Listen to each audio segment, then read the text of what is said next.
We have another question. I guess this is for Ericka. You spoke to subscription communications through RSS. Does your team also use targeting for your communication? And if so, what's your general strategy for that?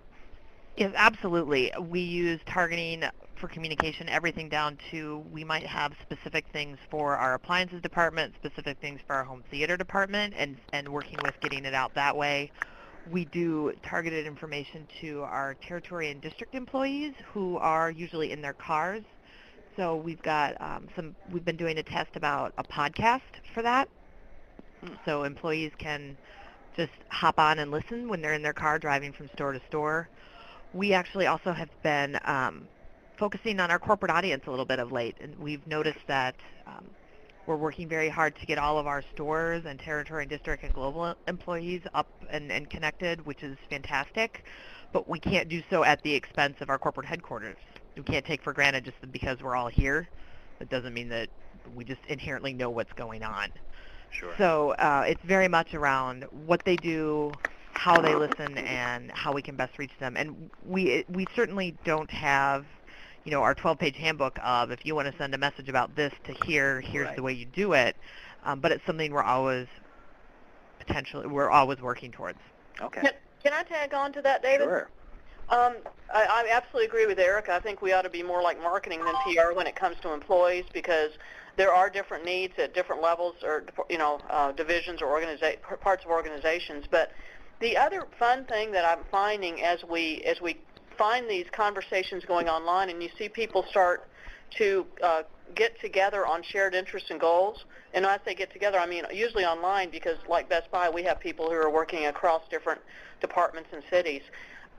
In some cases for countries. So if people start to gather together on a shared topic, and then later you have an opportunity that you can actually leverage that group, that's a fantastic way to target, because now you're targeting a group of champions who have all really stood up and raised their hand and said, I want to be part of this group. And I'll give you a quick example.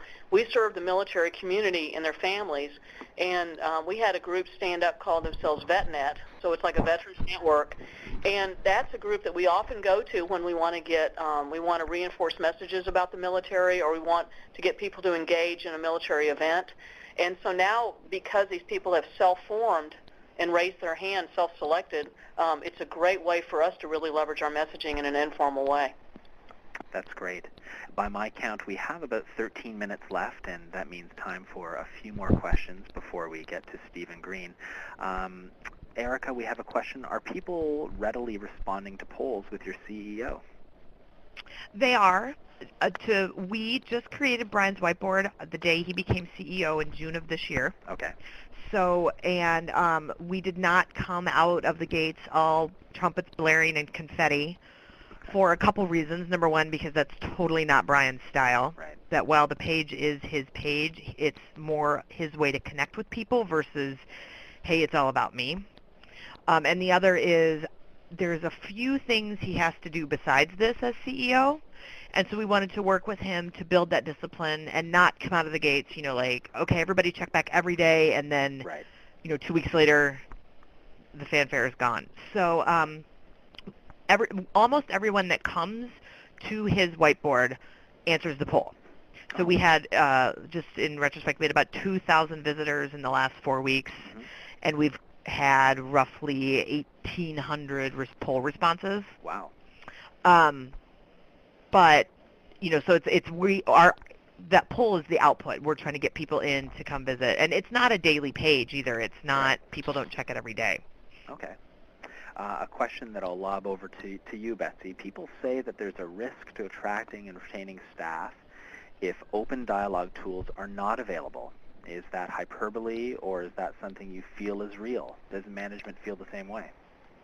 Can you read that first part of that question one more time? Sure. People say that there's a risk to attracting and retaining staff if open dialogue tools are not available. Is that hyperbole or something you really feel?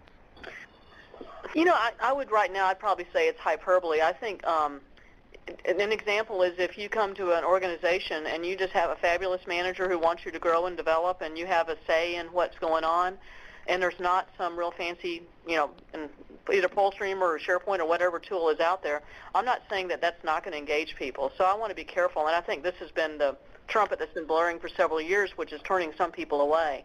What I would argue, though, is anytime, especially when there's change, if employees have a way, kind of to Ericka's point on that employee discount, if employees have a way to have their voice heard, even if the decision goes against what the employees are basically saying, they're going to be much more willing to buy in and to support it. That doesn't mean they'll agree, but they may accept that change, and then they can commit and engage in it.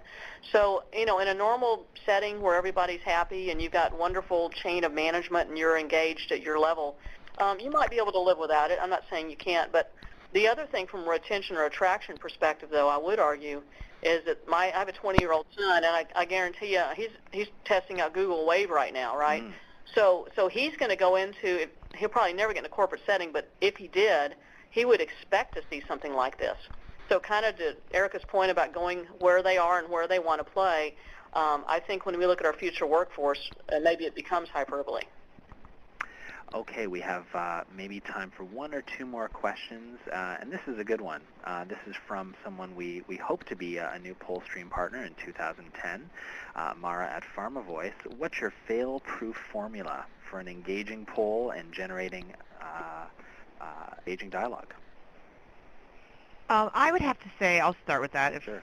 I would probably say that we've already talked about the real estate. Mm-hmm. Don't make them search for it. Put it in put it somewhere where it's easy for people to find it. Don't move it every week. Just get it its spot. Let people know when it's coming, and let them roll with it. And then really keeping it entertaining and timely.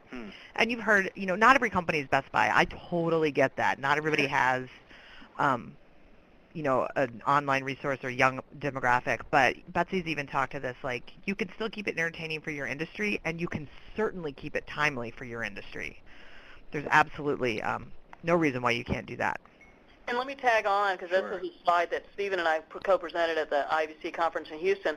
I had one called Moderator Personality, and so our moderator in these forums is, again, she's a 30-something, but funny personality, and some of our frequent visitors they were guessing it was Chuck Norris, so there's some kind of a Chuck Norris joke culture going on, right? Yes, absolutely. She actually posted a fake Facebook page for USAA moderator, and it was all Chuck Norris stuff. And the status update on Facebook was something like, I wonder how long it will take people to know that this is a fake page. And so, and link people to that. So to take that personality, have a real conversational approach, and then even take it to that length, it just makes for great conversation, and people really love that. That's great. I think that's going to bring our question and answer period to a close. We have received a couple more questions, which we'll be sure to answer directly. I want to thank Betsy and Ericka and you for your questions.